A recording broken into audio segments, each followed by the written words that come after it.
Nous recevons maintenant Didier Caron, membre important de l'association Oise Nature. Pour commencer, est-ce que vous pourriez vous présenter, s'il vous plaît? Moi, je suis Didier Caron, je suis militant dans une association qui s'appelle Oise Nature, qui est une association qui est née en 1981. Donc, ça fait déjà plus d'une trentaine d'années que nous nous intéressons aux problèmes des forêts du département de l'Oise et plus particulièrement de la forêt de Compiègne, puisque nous sommes basés ici à Saint-Jean-au-Bois, donc en plein cœur de la forêt de Compiègne, et que de par tropisme, j'allais dire, familial, eh bien, on a toujours été en forêt de Compiègne. Donc voilà, c'est à partir de là que nous avons créé cette association avec un ensemble d'adhérents dans lesquels on trouve un peu de tout, c'est-à-dire qu'il y a des professeurs d'écologie, il y a des militants évidemment, il y a des forestiers, il y a d'anciens forestiers de l'ONF, il y a des chasseurs, il y a des chasseurs photos, enfin bref, c'est très éclectique notre envie, j'allais dire, c'est de faire en sorte que cette forêt de Compiègne continue de vivre et continue de se développer. En tout cas, voilà, on ait toujours une forêt vivante à notre porte. Pour vous, que représente la forêt aujourd'hui? Je dirais aujourd'hui, la forêt, pour moi et aussi je dirais au nom de l'association, c'est sûrement l'un des derniers espaces de naturalité que l'on trouve ici sur notre territoire métropolitain. On pourra rajouter évidemment la montagne et autres lieux comme ça, mais la forêt, ça reste le dernier étage de naturalité. Alors, même si l'on sait que les forêts, une forêt comme la forêt de Compiègne, elle n'est pas venue toute seule, elle a été plantée de la main de l'homme. Mais bon, voilà, ça reste cette image-là que nous avons de la forêt, que j'ai de la forêt.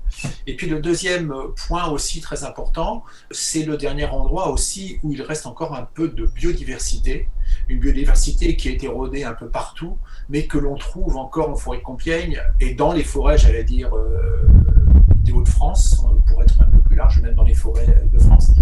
Même si l'on sait malheureusement qu'elle s'érode, il n'y a aucune raison, j'allais dire, la biodiversité s'érode partout sur le territoire français et en Europe. Il n'y a aucune raison que nos forêts y échappent. Alors évidemment, c'est moins visible, c'est moins spectaculaire, mais il y a de l'érosion de la biodiversité, ça a été dit par de nombreux scientifiques. Voilà ce que c'est en gros la forêt pour moi, c'est-à-dire c'est le dernier. Voilà, il y a un petit peu de naturalité là, ici, à quelques encablures de Paris et dans un endroit qui est dans un secteur qui est encore quand même avec une démographie importante et avec une pression autour de ces endroits-là qui font que voilà, la forêt doit être préservée rien que pour ça. Selon vous, quels sont les services que peut nous rendre cette forêt? Ah, elle en rend beaucoup aujourd'hui, la forêt. Alors bon, le premier qui vient à l'esprit, c'est le service économique. La forêt, c'est quand même l'endroit où on produit du bois. Alors c'est vrai que on nous taxe souvent, nous, en tant qu'association de protection de la nature, de vouloir mettre la forêt sous cloche. C'est pas du tout notre sensibilité. La forêt, on s'en est servi pour construire des maisons, on s'en est servi pour faire des outils, on s'en est servi pour faire des charpentes, voilà, pour se chauffer. Voilà, la forêt, ça sert à cela aussi. Donc il y a ce point économique qui est important. On en fait des taux d'eau, j'ai noté la pâte à papier, on se chauffe actuellement du bois et l'énergie. Et puis à côté de ça, il y a quand même tout ce qui est ce qu'on appelle les services écosystémiques, c'est-à-dire le premier, quand même la production d'oxygène. La forêt avec les océans, c'est le premier endroit où les arbres jettent de l'oxygène par l'effet de la photosynthèse. On sait aussi que elle joue aussi un rôle prépondérant pour la capture du CO2. Et on est quand même actuellement dans une stratégie où on essaye quand même d'atténuer le réchauffement climatique en essayant de capter le CO2. Alors, la première chose qu'il faut faire, évidemment, c'est d'éviter de trop en jeter, donc de faire des économies d'énergie. Ça, c'est le premier point. Mais le deuxième point, c'est de faire en sorte que les écosystèmes qui sont capables de capter le CO2 eh bien, soient préservés. Donc, il n'y en a pas 36 en métropole, c'est les océans et les forêts. Donc, il faut protéger nos forêts. Elles jouent donc ce rôle important. Et puis, j'avais noté, par exemple, que Actuellement, les forêts de France capturent 70 millions de tonnes de CO2 par an, ce qui fait à peu près 15% des émissions françaises métropolitaines de gaz à effet de serre. Donc c'est quand même pas neutre. Et ça, c'est un point qui est important à souligner. Donc ça, c'est un rôle vraiment très très important. Elle joue un rôle aussi dans le cycle de l'eau, puisqu'on sait qu'elle filtre l'eau et que donc c'est un rôle important. On peut parler aussi de la fixation des sols. On sait que dans les zones montagneuses, par exemple, et sur les dunes, les forêts dunaires permettent la fixation des sols. On a vu dans certains secteurs, lorsque l'on coupe des arbres sur des pentes en montagne, on risque de voir apparaître des glissements de terrain et tout ça. Et donc ça, c'est une politique très forte là-dessus. Et donc cette fixation est importante. Et puis il y a aussi le climat, puisqu'elle tempère le climat. On voit maintenant actuellement apparaître des micro-forêts urbaines où justement on va essayer de faire tomber un peu les températures par forte canicule en mettant des arbres.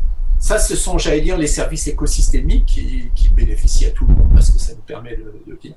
Et puis après, il y a aussi le service à l'homme. Donc il y a le rôle social. Donc c'est évidemment un lieu de promenade, c'est un lieu d'observation de la nature, c'est les photographes. J'ai noté la pratique du sport, la chasse, la randonnée. Bref, ça fait partie de la vie de tous les jours. Et là, j'avoue que on l'a vu tout de suite, nous qui habitons Saint-Jean-au-Bois, tout de suite après le confinement, on voit la forêt se remplir de Parisiens et même de Compiègnois qui ont été frustrés de ne pas pouvoir y venir. On a vu ça sur les réseaux sociaux, tout le monde disait comment se fait-il qu'on ne puisse même pas aller en forêt. Et puis j'ai noté aussi un autre rôle qui est important, c'est le rôle thérapeutique. Il y a de la sylvothérapie, donc cette thérapie des arbres. Et j'ai noté d'ailleurs qu'elle était remboursée par l'assurance maladie et par les compagnies d'assurance de santé en Allemagne. Pourriez-vous nous dire qui gère actuellement les forêts et plus particulièrement la forêt de Compiègne? La chose c'est très large, quoi. Voilà, ceux qui gèrent actuellement la forêt de Compiègne, c'est l'Office national des forêts. Comme toutes les forêts domaniales, c'est-à-dire appartenant au domaine privé de l'État, c'est l'ONF qui en a la charge. Alors l'ONF, c'est un établissement public industriel et commercial qui a été créé en 1966 et qui donc est chargé au nom de l'État de gérer la forêt. Alors cet ONF, il est sous la tutelle de plusieurs ministères. Le premier, c'est le ministère de l'Agriculture. Et puis ensuite, il y a le ministère de l'Écologie. Et puis, il y a aussi le ministère des Finances. Et une histoire récente qui vient d'arriver montre l'importance de la finance dans la gestion de l'ONF, du ministère de la Finance. Il y a eu une demande de suppression de 95 postes de forestiers, l'équivalent temps plein de forestiers qui avait été mis dans le loi de finances 2021. Les députés se sont levés contre cette décision. Il y a un amendement qui a été validé par l'Assemblée nationale pour supprimer cette demande de suppression de 95 postes. Le même amendement a été aussi approuvé par le Sénat, donc les deux chambres avaient approuvé cette suppression des 95 postes. Et puis, il s'est avéré, on a appris hier, que en fait, le ministère des Finances est intervenu et que l'amendement a été annulé et que les 95 postes seront bien supprimés à l'ONF l'année prochaine et qu'ils s'orientent vers une suppression encore de 400 postes dans les années suivantes. Donc on s'aperçoit que d'un côté, évidemment, j'ai le sentiment de dire qu'il y a la gestion technique de la forêt, ça c'est du ressort du ministère de l'Agriculture, un tout petit peu de l'écologie, qui de temps en temps tape un peu sur la table, mais pas grand-chose. Et les finances, c'est important. Donc voilà, ça pose un vrai problème. Outre la démarche qui consiste à s'asseoir, j'allais dire, sur une décision des députés. Les députés seraient nos représentants. Le gouvernement s'en lave les mains, dit bon, hop, la décision, on n'en a rien à faire des députés et on fait quand même notre coupe budgétaire dans l'ONF. C'est très compliqué, cette gestion de l'établissement public là. Il y a une très fort mécontentement actuellement. Et la forêt de Compiègne dans tout ça? À l'ONF, il y a un responsable de l'unité territoriale qui a sous ses ordres un certain nombre d'agents techniques. je ne sais plus comment on les appelle maintenant, oui, ce sont des agents techniques, des techniciens forestiers, et la forêt est découpée en morceaux, j'allais dire, en tronçons, d'à peu près autour de 1500 hectares actuellement, c'est les dernières données. Donc on peut se dire qu'en forêt de Compiègne, actuellement, ils sont une dizaine d'agents territoriaux, d'agents forestiers qui s'occupent chacun dans leur secteur de la gestion de la forêt. Alors ces gens-là, qu'est-ce qu'ils font? Ils surveillent les plantations, ils surveillent, ils désignent les arbres, c'est-à-dire les arbres qui vont être abattus. Ils font de la gestion forestière en fait. Voilà. Les pouvoirs publics vous semblent-ils armés pour faire face à la situation? La gestion actuellement des forêts, elle est vraiment dans les mains de l'ONF. Ce sont les sachants. Ils savent gérer la forêt, d'après ce qu'ils nous disent. Nous, on a de temps en temps quand même de gros doutes. C'est pas comment dire, c'est pas ne pas savoir, mais ne pas tenir compte de ce que peuvent observer des gens extérieurs qui, évidemment, moi, j'ai pas de compétences de forestier, mais je m'occupe de je m'intéresse à cette forêt depuis très longtemps. Je lis beaucoup d'ouvrages, j'ai beaucoup dans mes relations d'experts forestiers qui sont capables de répondre à mes questions. Et donc, il y a des moments où on se dit que ça serait bien quand même que le représentant de l'État, celui qui gère la forêt, puisse entendre, alors nous, mais on n'est pas les seuls, hein, il y a d'autres associations, il y a d'autres personnes qui ont aussi des choses à dire. Et donc, effectivement, il y a une forte volonté aujourd'hui aussi. On voit que la forêt, c'est de forte volonté de l'opinion publique, du public de s'intéresser à la forêt. Nous, on le voit, on a une page Facebook, il n'y a pas une journée où on n'a pas une personne qui demande à échanger avec nous sur la page Facebook. Donc il y a une très très forte demande là-dessus, parce que les Français s'aperçoivent que la forêt, c'est ce bien commun dont on parlait tout à l'heure, et ils s'aperçoivent que la forêt, elle est quand même extrêmement malmenée actuellement, et que donc ils ont envie de s'impliquer. Alors, oui, je pense que si l'ONF pouvait s'ouvrir un petit peu et échanger avec des gens qui ont envie de s'occuper de la forêt, ça serait quand même beaucoup mieux. On sent qu'il y a un tout petit mouvement actuellement, il y a un tout petit mouvement. Il faut qu'ils aient de la transparence aussi. Il y a parfois aussi un manque de transparence. Demander à l'ONF, par exemple, les volumes de bois récoltés en forêt de Compiègne, il faut vraiment insister pour qu'on nous dise ah, cette année, on a récolté tant de mètres cubes, tant de milliers de mètres cubes.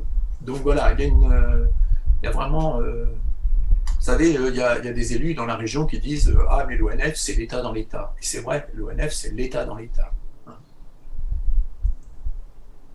Donc, oui, la réponse est oui, il faut que le gestionnaire apprenne à mieux dialoguer et à s'ouvrir, quitte à ce que, voilà, on ne soit pas d'accord, mais bon, voilà, pour se dire le sentiment que tout ce qu'ils font, c'est magnifique.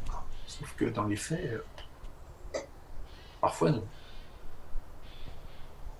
Comment pourrions-nous traiter ce problème?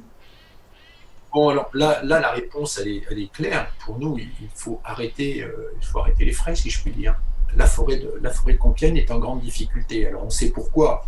Il y a le changement climatique qui est important et il n'y a plus personne aujourd'hui de sérieux qui peut nier l'effet du changement climatique sur la forêt. Il y a des épisodes de canicule qui sont de plus en plus fréquents et de plus en plus longs.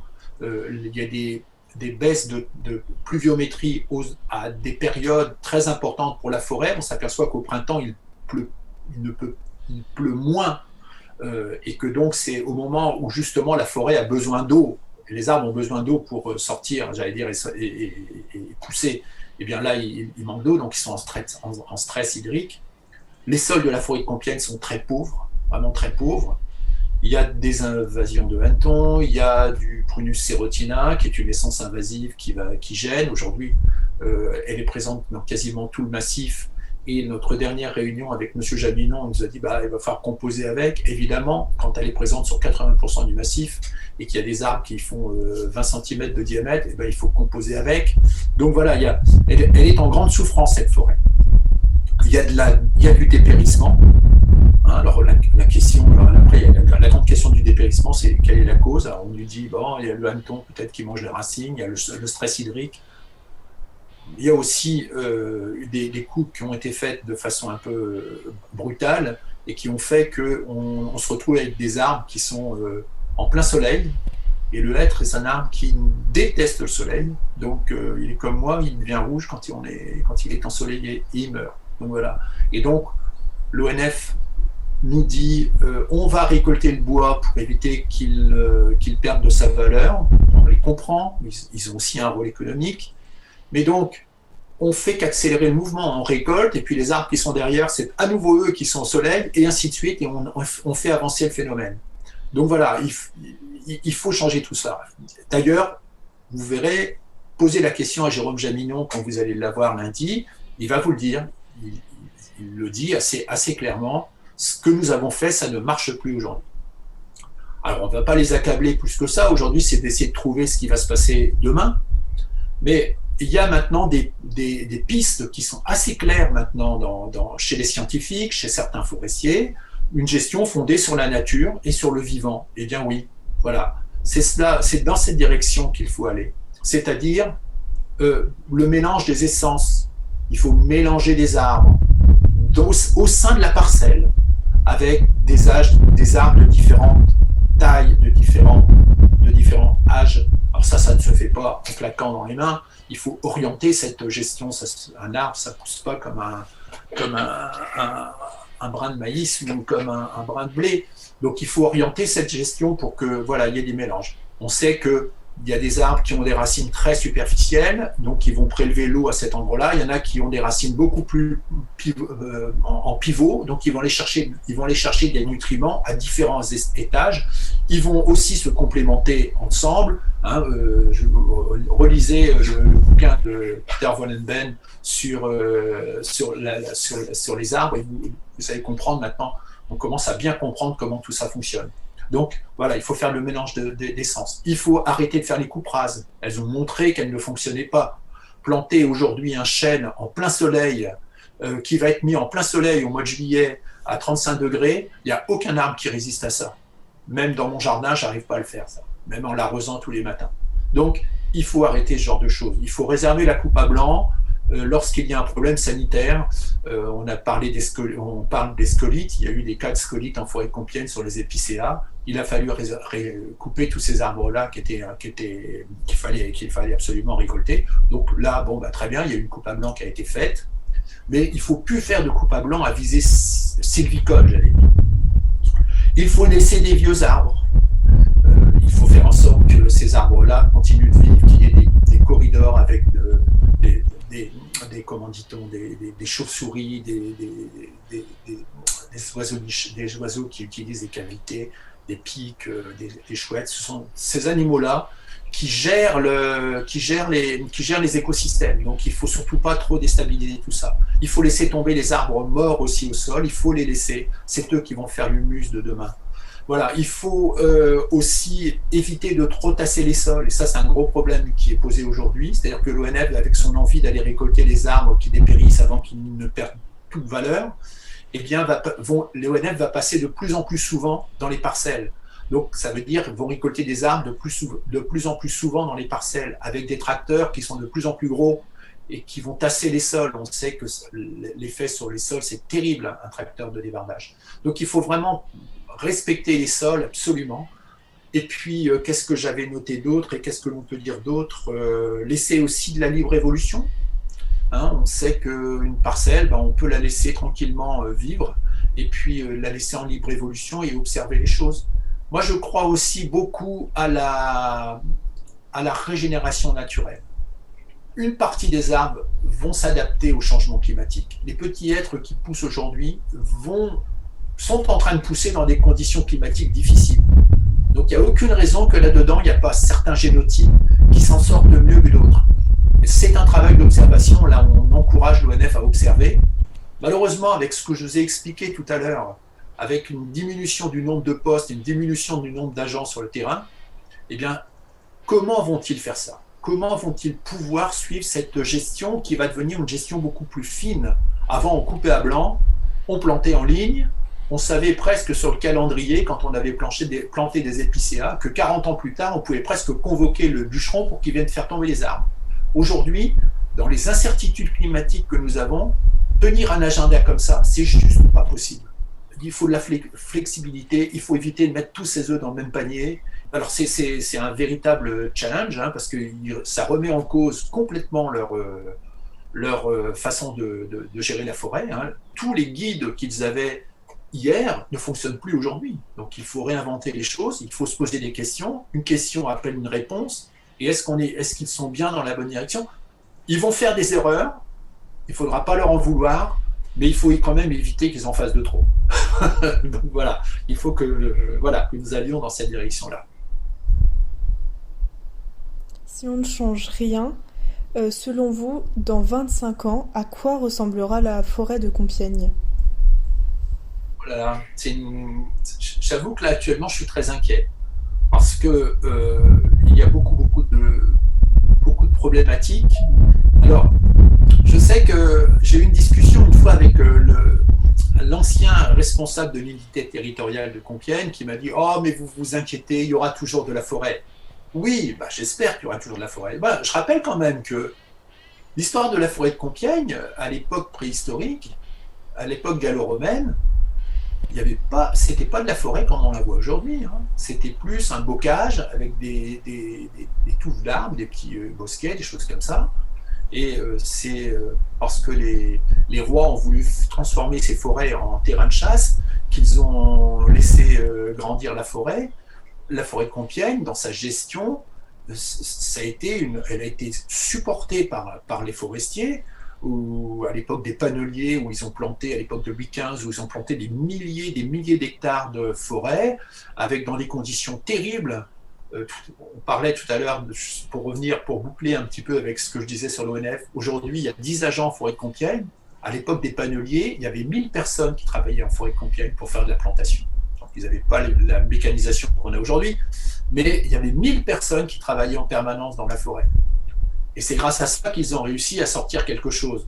Le responsable de FNE, de la forêt à FNE, donc France Nature Environnement, m'a écrit il y a quelques mois dans un email: la disparition de la forêt de Compiègne, ce n'est pas de la science-fiction. Donc ça ne se fera pas dans l'horizon 25 ans, j'espère. Dans 25 ans, je ne serai plus là. Mais je voudrais bien quand même qu'on laisse quelque chose à vous, les jeunes, et puis à vos enfants et à vos petits-enfants. Il faut quand même... voilà. Alors la forêt, dans 25 ans, elle n'aura plus la tête que nous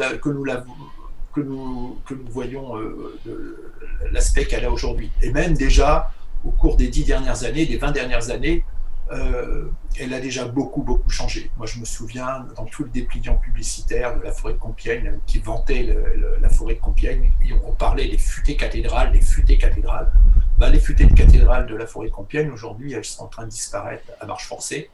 Alors, les arbres, évidemment, sont arrivés à âge de récolte, donc on les récolte, mais aujourd'hui, c'est plus du tout ça. L'idée, quand même, de l'ONF, et des forestiers, c'est pas l'ONF ici à Compiègne, ils ne font qu'appliquer ce qu'on leur dit de faire, mais c'est quand même de réduire l'âge l'exploitabilité des arbres. Un chêne, ça vit plusieurs centaines d'années. On récoltait à 120 ans, aujourd'hui on est descendu en dessous de 100.